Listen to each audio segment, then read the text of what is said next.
O roteador é um elemento crítico na comunicação entre as máquinas. Isso pois, além de permitir fazer o repasse e direcionar o pacote para o caminho correto, ele também é responsável pelos atrasos e perdas de pacote.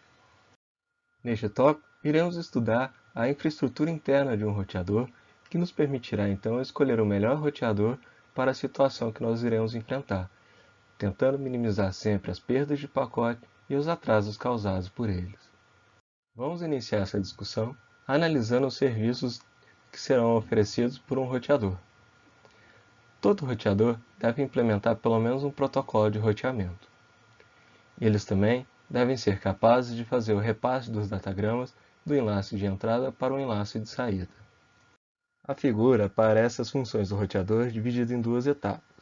Na parte de cima, podemos verificar o processamento do roteamento, enquanto na parte de baixo nós temos a malha de comutação.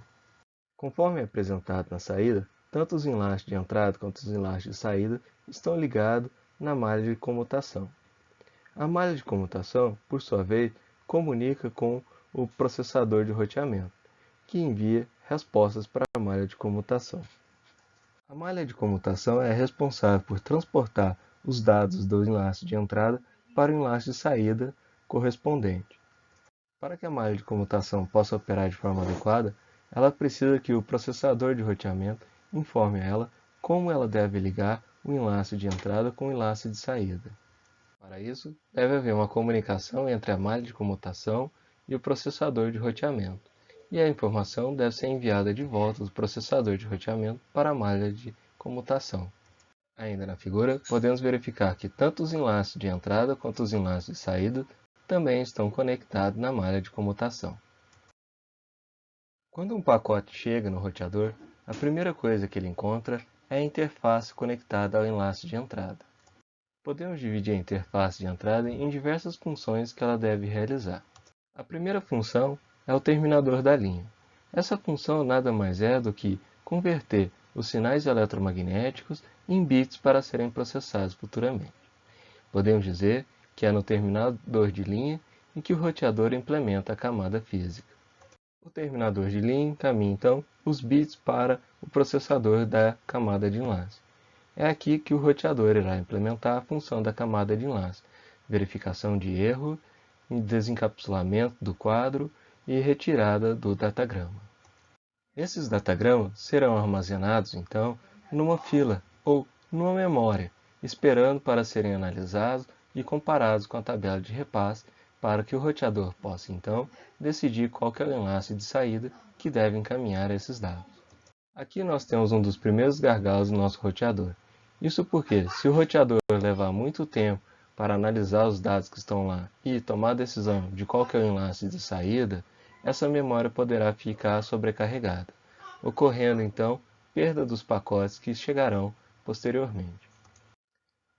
Além do tamanho dessa memória influenciar nas perdas de pacote, nós temos também o enfileiramento, que ocorre quando os datagramas chegam mais rápido que a taxa de reenvio para a matriz de comutação, ou são os datagramas que sofrem bloqueio devido à posição que a matriz de comutação está. Conforme vimos, a técnica de comutação poderá influenciar na perda de pacotes dado o esgotamento da memória de entrada. Isso porque algumas técnicas de comutação podem ser mais rápidas do que outras. Nessa figura, podemos verificar as três técnicas de comutação comumente utilizadas nas malhas de comutação. A técnica mais básica, porém mais lenta de todas, é a utilização de uma memória volátil.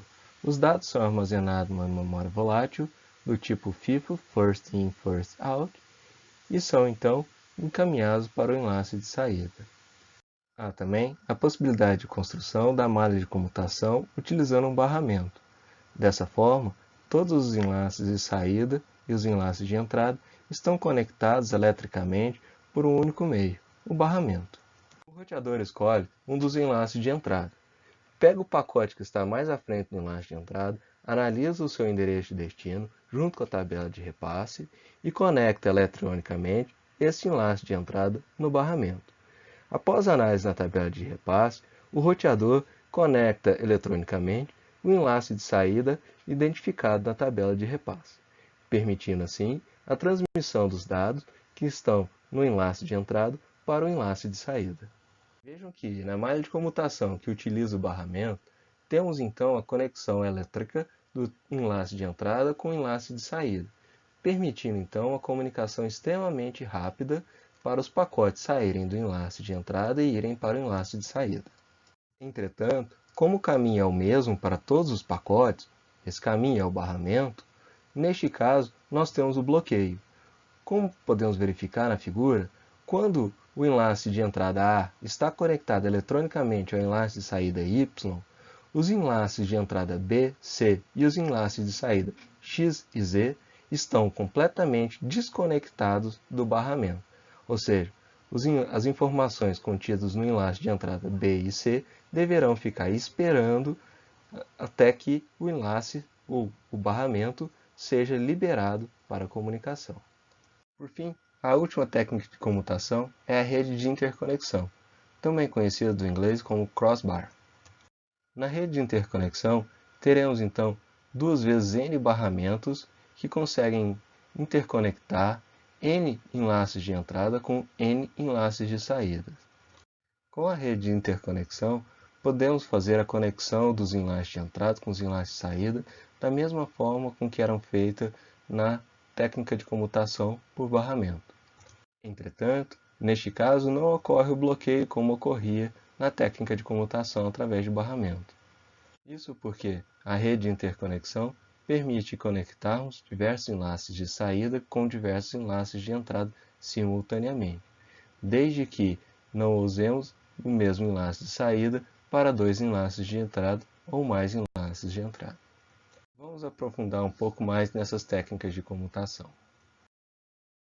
A técnica de comutação por memória era utilizada nos roteadores de primeira geração.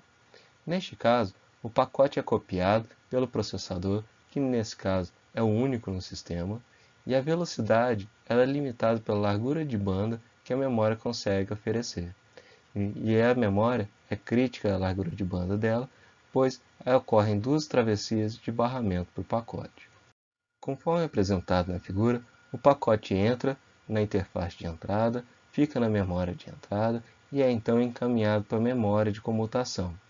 O dado fica na memória de comutação até que o processador encaminhe esse dado para a memória da porta de saída ou interface de saída. Na figura podemos ver claramente o funcionamento da comutação via memória.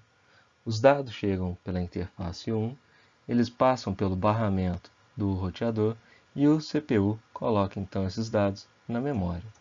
Identificado o destino, a CPU então extrai os dados da memória, encaminham para o barramento do sistema e que transmitem para a interface de saída, neste caso, a interface 2. No caso da comutação via barramento, temos que a porta de entrada transfere um datagrama diretamente para a porta de saída por meio de um barramento compartilhado. Como já foi apresentado, somente um pacote por vez consegue ser transferido, pois o barramento ficará bloqueado para a comunicação. Neste caso, a largura de transmissão de dados é limitada pela largura de banda do barramento. A comutação via rede de interconexão permite superar as limitações de largura de banda de um barramento único compartilhado, uma vez que vamos ter diversos barramentos que poderão transmitir simultaneamente. O comutador crossbar, ou rede de interconexão, é uma rede que consiste em 2 vezes n barramentos, interligados formando nós. Para permitir um melhor desempenho, a tendência no projeto de redes de conexão é de fragmentar os datagramas IPs em células de tamanho fixo, e então marcar e comutar as células através de uma rede de interconexão. Os datagramas segmentados em células fixas são remontados na interface de saída antes de serem transmitidos para o enlace de saída. Portas de saída ou interface de saída de um roteador são compostos de uma memória, um processador de camada de enlace e um terminador de linha.